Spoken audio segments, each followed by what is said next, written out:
temps perdu. Quel est ton Pokémon préféré? Puis sais-tu quoi? T'as actually raison.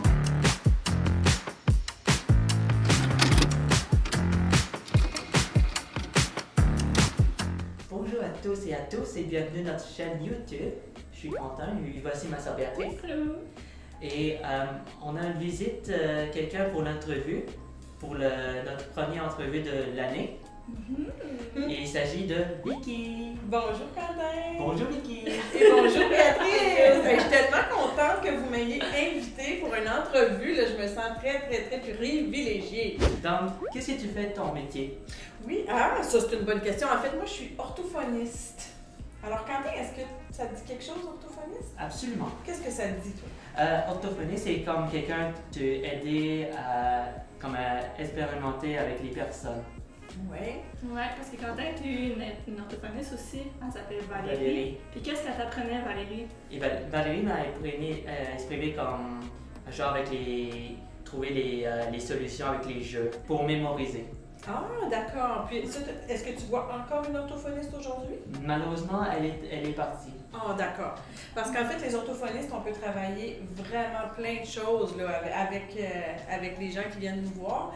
Et on travaille avec des petits-enfants, des adolescents, puis même des adultes. Puis qu'est-ce que tu fais en tant qu'orthophoniste? C'est quoi les sujets que tu abordes le plus? C'est très large. En orthophonie, on touche à plein de choses. Personnellement, moi, j'ai toujours travaillé depuis les tout débuts et ça fait presque 25 ans que je suis orthophoniste. Ouais! J'ai toujours travaillé avec les enfants autistes. OK? Et je continue. Maintenant, je travaille avec des adultes autistes. Je travaille aussi beaucoup avec les élèves qui ont des difficultés d'apprentissage.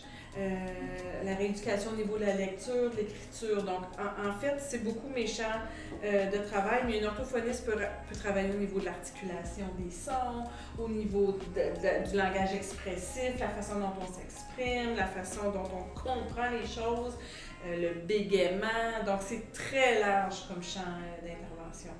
Quand toi, tu faisais les inférences, hein? Oui. Pour comprendre le sarcasme, pour comprendre des expressions.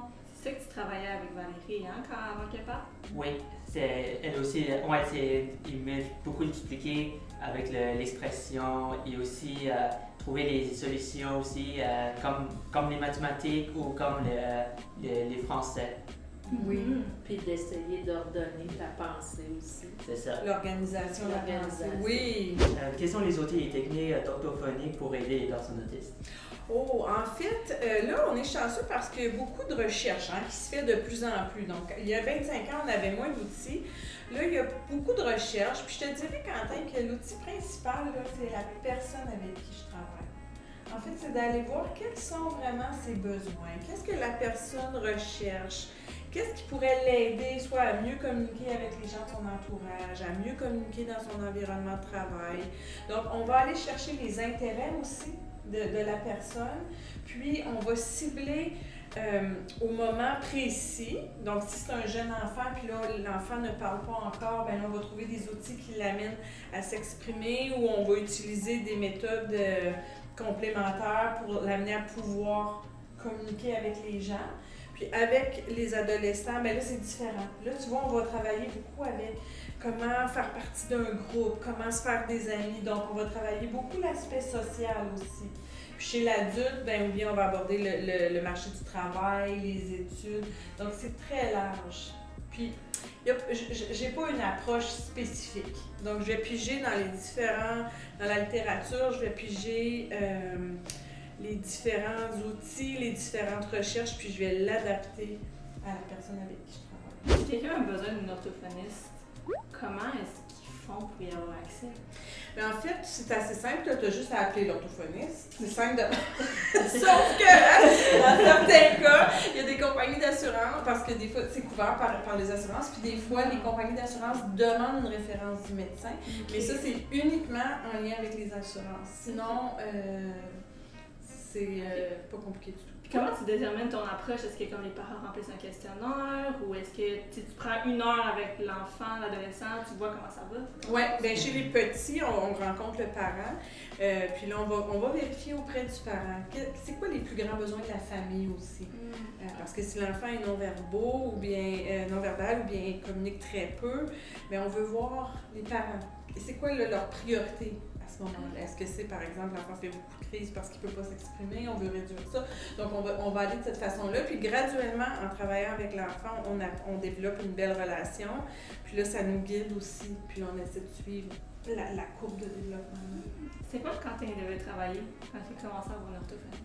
Mon Dieu. Il a vu Valérie. Il y a eu plusieurs étapes, plusieurs choses. Mais entre autres, les inférences, puis c'était beaucoup sa logique. Comment essayer d'organiser sa pensée. Je dirais que ça, c'était le gros du travail. Puis, quand Valérie a pris sa retraite, là, elle nous a dit que c'était temps d'aller voir une autre orthophoniste. Mais là, Quentin, il a fait « Pas sûr que ça me tente encore. » Fait qu'on a mis Quentin en pause. Hein? Mais on pose pour de trouver une solution pour être métier, pour aider avec quelqu'un. Mais tu as fait beaucoup de progrès aussi. Ouais. Tiens, on a fait une autre vidéo quelques semaines passées. Effectivement. Puis c'est sur les expressions. Puis là, on devait tout écrire qu'est-ce qu'on pensait. Oh, j'aime ça! Ça voulait dire l'expression. Oui! Fait qu'on a fait, quand même, c'est beaucoup amélioré aussi, hein? T'en as fait une couple qui t'avait raison. Mais j'ai repris après. C'est juste pour la pratique. C'est pour un essai. Oui, C'est fait, absolument. Ouais. Ben, c'est ça. Donc, on travaille comme tout le temps à la maison parce que Valérie, une des choses qu'elle nous disait, c'était de retravailler tout le temps à la maison. Donc, puis gentiment, là, comme quand Quentin disait une chose, ben, c'est de lui dire, ben là, c'est comme ça qu'on le dit. Pour que ça rentre dans la tête. Pour reformuler, absolument. Pour reformuler. Puis je pense que quand on comprend aussi le modèle, quand on comprend que bon ben on a beaucoup le langage, on n'a pas beaucoup le langage abstrait de développer. Donc quand on comprend pourquoi, ben là on peut le développer. Et puis je pense que ce qui est le plus important, c'est de travailler en contexte. En contexte du moment où la personne, ce qu'elle vit, dans quel contexte, avec quel entourage, parce qu'on veut que ce soit le plus utile. Puis plus on l'utilise, plus on va être en mesure de le généraliser. Donc je pense que c'est vraiment ça l'objectif principal. C'est au moment présent, qu'est-ce qui est important, puis c'est ce qu'on travaille. Qu'est-ce que tu apprends en travaillant travaillant en orthophonie avec des personnes autistes? J'ai tout appris. Non, mais c'est vrai, avec les personnes avec qui j'ai travaillé, parce qu'on a beau lire, puis lire, ça demeure des textes, mais c'est pas une personne. Donc, en fait, tout ce que j'ai à offrir, c'est que je l'ai appris, puis je fais toujours un travail d'équipe incroyable, soit avec l'adulte ou avec les parents et l'enfant. Donc, parce que, tu sais, on est dans un silo, c'est un petit peu un vase, là, on regarde des recherches, mais on ne peut pas prendre un programme ou une recherche puis l'appliquer comme une recette. Donc, puis ce que j'ai appris le plus, je pense, des enfants, des adolescents, des adultes autistes, c'est à quel point ils ont tous un grand potentiel, puis on doit trouver la meilleure façon de travailler pour l'actualiser. Puis c'est comme tout le reste, hein, ça sort un peu du chemin déjà tracé. Donc, il faut vraiment comme travailler avec cette optique-là. Qu'est-ce qui t'a poussé à ouvrir ton cabinet? OK, mon cabinet, ça c'est parce qu'en quelle année? 2008, j'ai ouvert le cabinet. Quand j'ai commencé à travailler, je travaillais dans un conseil scolaire, puis je travaillais beaucoup dans les classes. À ce moment-là, on appelait ça les classes TED. Troubles envahissants du développement, ça vous ramène. Et ben, c'était ma passion. Puis à un certain moment, j'ai dit, en fait, moi, ce que je veux, c'est être travailleur autonome, avoir ma pratique. Puis je pense que c'est parti de là, tout simplement. Et je peux-tu en rajouter une question? Oui, vas-y. OK. Comment j'ai... Tu veux-tu me poser? Oui. Comment j'ai découvert l'autisme? OK. Qu'est-ce que tu as découvert par les spectres de l'autisme? Ah! Mais c'est une bonne question, Quentin!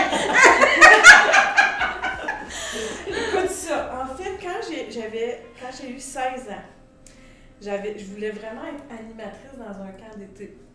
J'avais envoyé ma candidature dans un camp d'été où j'étais allée comme enfant, sans savoir que ce camp-là avait changé de mandat et qu'il desservait à ce moment-là des enfants autistes. Là, moi, je savais pas c'était quoi un enfant autiste. J'ai 16 ans. Puis c'est un camp, en fait, il arrive par autobus de Montréal et là, il débarque. Et là, il y a 40 enfants, adolescents, adultes, autistes. Et là, je sais pas c'est quoi l'autisme. Et là, on retourne comme vraiment plus que 35 ans, 30 ans en arrière, où on n'a pas les mêmes connaissances, on n'a pas les mêmes recherches. Mais j'ai été là 2 ou 3 étés, puis il y avait des fins de semaine de répit l'hiver. C'était l'expérience de ma vie qui a été la plus bénéfique, la plus enrichissante. Et à ce moment-là, j'ai dit, c'est ce que je veux faire. C'est avec cette clientèle-là que je veux travailler plus tard. Oui, vraiment, c'est une belle histoire. Ouais. Vraiment, oui. C'est fou à quel point toi, à qui on parle, sont tombés par hasard dans ce monde-là. Tu sais, c'était pas. Il y en a quelques-uns parce qu'ils connaissaient le nom de la famille, ils sont autistes et tout. Mais en majorité, ils sont juste tombés dedans puis ils sont tombés en amour avec. C'est ça qui se passe, c'est comme instantané. Puis c'était le défi de communication moi, qui me disait, ils ont des défis tellement importants, puis on doit être en mesure de pouvoir les aider au niveau de la communication. Donc, ouais. Parce que c'est dans l'inspiration du série avec le fils de Charles Lafortune, Mathis, dans l'épisode, quand il Amour et amitié, comment ils font en s'entend pour faire des copains, aussi comment, c'est quoi les amitiés qu'ils font les programmes de travail. Oui, exactement. C'est une grosse part. C'est bien que tu t'amènes ça, Quentin, tu as raison. C'est une grande part de ce qu'on fait.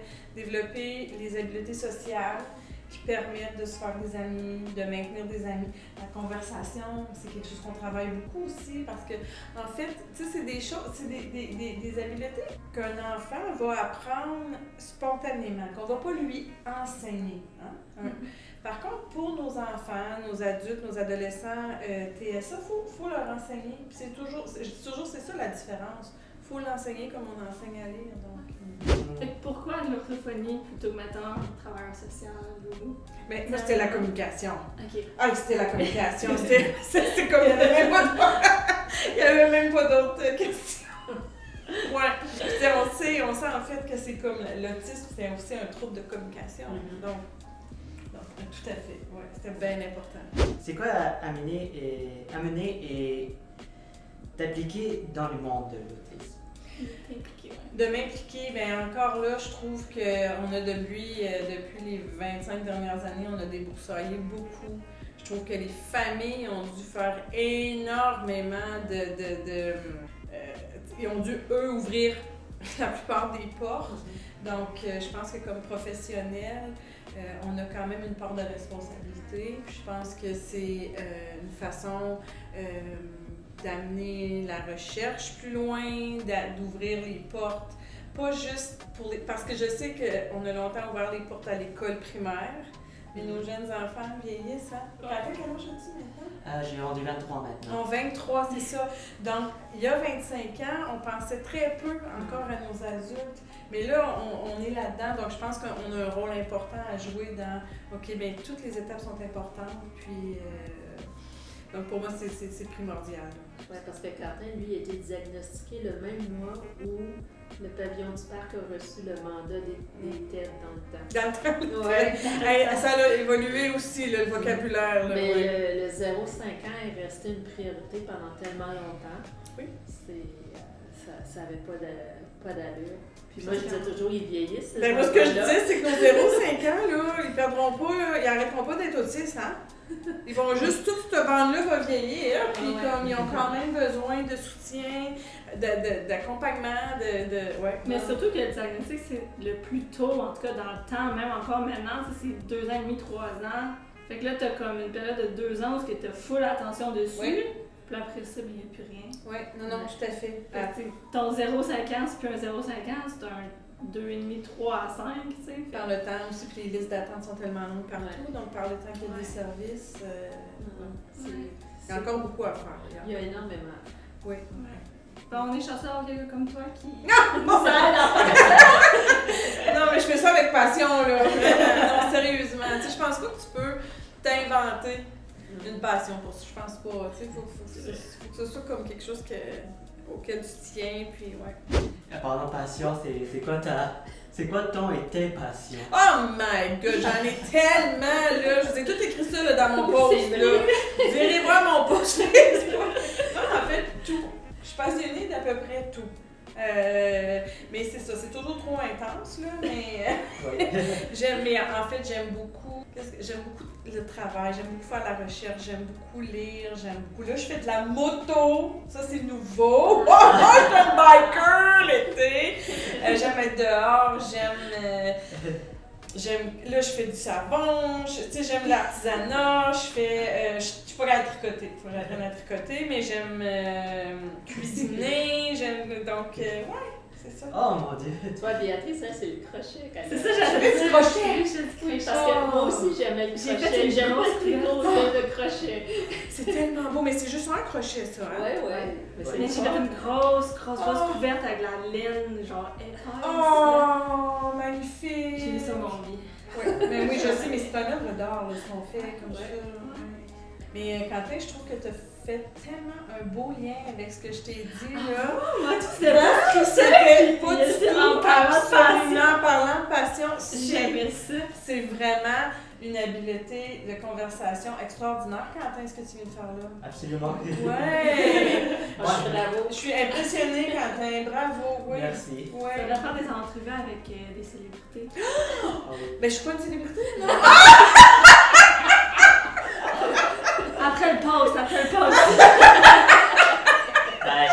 Je pourrais même plus sortir d'ici, là, hein? Ça fait des années, je dis toujours pas signer des autographes. moi, quand je fais de l'art, moi, je fais appris de l'art depuis primaire, et là, au primaire, c'était arrêté pour les programmes des autres années, comme 4e ou 6e année. Et là, depuis secondaire, j'ai été au premier secondaire jusqu'au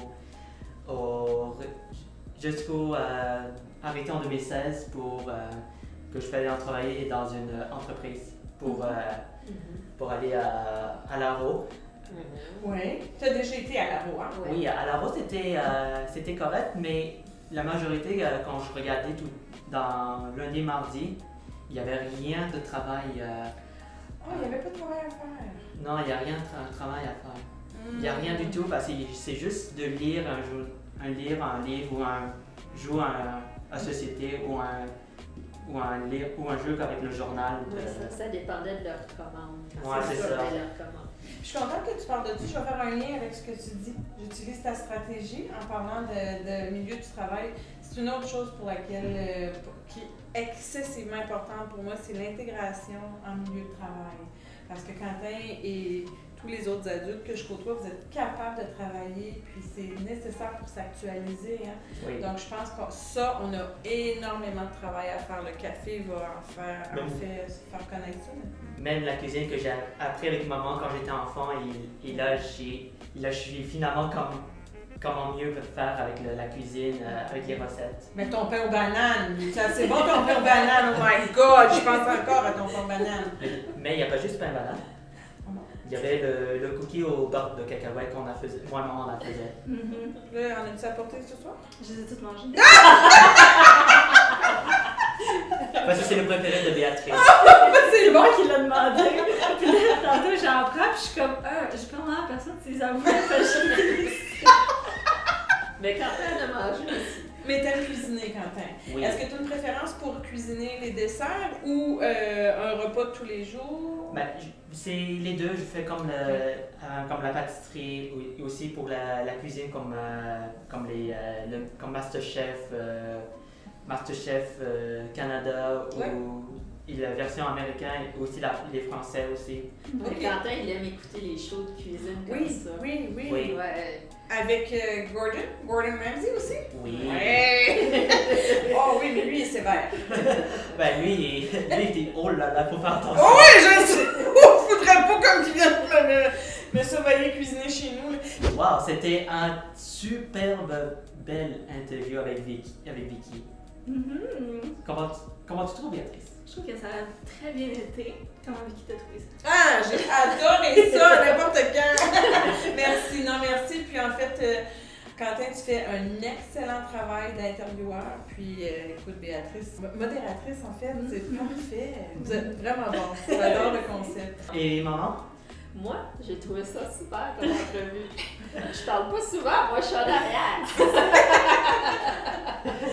C'est tout pour notre interview avec notre premier épisode d'interview avec Vicky. Merci beaucoup Vicky pour notre patience. Oh mon Dieu, merci à vous. Merci, vraiment, ça me fait chaud au cœur. Merci beaucoup. Et n'oublie pas d'abonner notre chaîne Oui. YouTube. Puis là, je vais dire à tous mes abonnés de s'abonner. Merci beaucoup. Mais QB, PTV, hein?